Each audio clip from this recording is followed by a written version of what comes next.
I want to begin by taking a moment to express my support for the families of Leslie Mahaffey and Kristen French, who have no doubt been traumatized time and time again by the decision that was taken under Correctional Services Canada.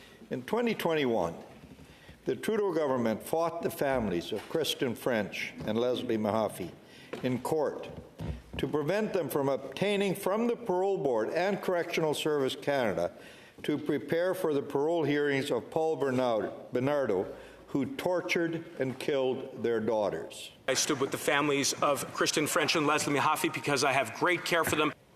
The Trudeau government argued in favor of protecting Paul Bernardo's privacy rights, and they won the case. Far from being merely an observer, I've been active in advocating for victims' rights, including those of the families of Leslie Mahaffey and Kristen French, because I hope, like all members, I share great compassion for them and sympathy given no doubt, the re-traumatization that they've had to endure.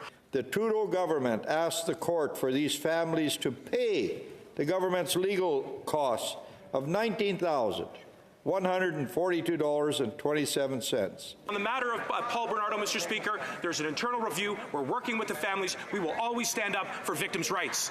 I will say in conclusion that the Minister of Public Safety, more than most ministers, requires the public to trust him or her. They need public trust. And yet, as I outlined today, in very real time, he has misled the public, let them down, broken that trust time and time again. This is the final straw, Mr. Speaker. Unfortunately, it is time for him to resign. Thank you, Mr. Speaker.